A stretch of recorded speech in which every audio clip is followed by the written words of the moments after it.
ہے وہ press conference کرنے کا، وہ ہماری یوتھ ہے. یوتھ چاہے انڈین آکوپائڈ کشمیر کی ہو یا آزاد کشمیر کی ہو، ہمارے فیوچرز ایک دوسرے سے جڑے ہوئے ہیں. حکومتیں چاہے جو مرضی فیصلہ کریں، چاہے وہ 5 اگست جیسا فیصلہ ہو، 24 اکتوبر جیسے یا 27 اکتوبر جیسے تاریخ سے ہماری واقعات سے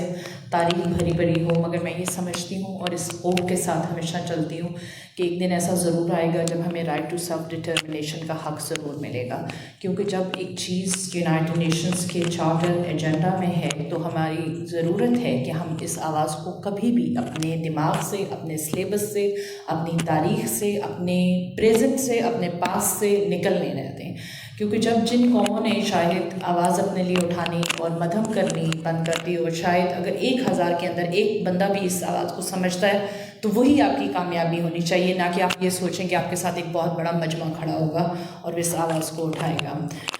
تو جہاں تک ہماری رائٹ ٹو سیلف ڈٹرمنیشن کی موومنٹ ہے، وہاں پر میں ہمارے جو سب سے میجر کنسرن ہے وہ ہمارے ڈرگ ایشوز ہیں آج کل نوجوانوں کے، چاہے وہ اس پار ہوں یا اس پار ہوں. ابھی پچھلے دنوں انڈین میگزینس کے اندر بہت زیادہ آرٹیکلس لکھے گئے جو کہ انٹرنیشنل میگزینس میں بھی پبلش ہوئے، مگر انفارچونیٹلی شاید وہ ہمارے آزاد کشمیر کے سیاستدانوں کی نظروں سے نہیں گزرے. اس میں ایک بہت بڑا میجر کنسرن جو تھا وہ یہ تھا کہ جہاں پر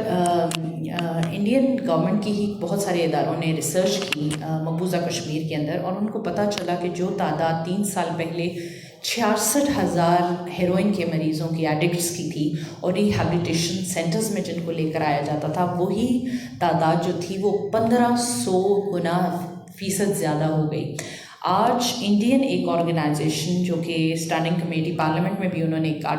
پیش کی ہے رپورٹ، اس کے مطابق تقریباً 12 سے 13 لاکھ جو کشمیری ہیں وہ ایڈکٹ ہیں ہیروئن کے، کوکین کے، اور اس کے علاوہ وہ اسپینڈ کرتے ہیں 1000 پاؤنڈ سے لے کے مور دین $1,500 اپنے سسٹین کرنے کے لیے ڈرگ جو ہیبٹ ہے. پر اسی کا جو الزام ہے وہ لگایا گیا کہ جی ڈرگس جو ہے وہ اس پار سے آتی ہے. تو مجھے یہ بتایا جائے کہ اگر انڈیا کی اتنی بڑی پاور ہے تو وہ کس طرح سے اس کو روک نہیں رہا. یہ میرے خیال سے صرف انڈیا کا چیلنج نہیں رہا، یہ ہماری بھی گورنمنٹ کا چیلنج ہے، یہ حکومت پاکستان کا بھی ایک بہت بڑا چیلنج ہے. کیونکہ جو پرابلمس ہماری یوتھ وہاں پہ فیس کر رہی ہے وہی ایگزیکٹلی پرابلمس ہمارے یہاں پہ بھی یوتھ فیس کر رہی ہے. آپ میرے خیال سے اپنے نیبرہڈ میں اگر دیکھیں، نظر دوڑائیں، تو میرے خیال سے آپ کو 2 سے 3 بچے اس چیز کے اندر ایڈکٹ پائے جاتے ہیں. ابھی یہ تعداد آہستہ آہستہ ان فیوچر جو ہے، کیونکہ یہاں پر ہمارے انفارچونیٹلی گورنمنٹ کبھی کوئی سروے کنڈکٹ نہیں کرتی ہے. یہاں پہ ہیلتھ ہو، ایجوکیشن ہو، نارکوٹکس سے ریلیٹڈ ہو، کبھی کوئی ڈیولپمنٹ سے ریلیٹڈ ہو، کبھی کوئی سروے کنڈکٹ نہیں کیا گیا. رائٹ ٹو انفارمیشن ہمارا حق ہے، مگر رائٹ ٹو انفارمیشن کے لیے بھی اگر آپ اس کانسٹیٹیوشن کے مطابق ہر شہری کا حق ہے، مگر ابھی آپ ان کے پاس کبھی جائیں کہ ہمیں اس آرٹیکل کے تحت رائٹ ٹو انفارمیشن دیا جائے تو وہ بھی آپ کو نہیں دیں گے. کیونکہ اس لیے نہیں دیں گے کہ ظاہر ہے کوئی سروے کنڈکٹ نہیں کیا جائے گا تو یہ آپ کو کیسے دیں گے. اب ہمارا سب سے جو اس وقت عجیب چیز ہے کہ ہم اگر رائٹ ٹو سیلف ڈٹرمنیشن کی موومنٹ بھی لیتے ہیں، جیسے ہمارے ہاں ابھی آزاد کشمیر میں جو تحریک چل رہی تھی، یہی تحریک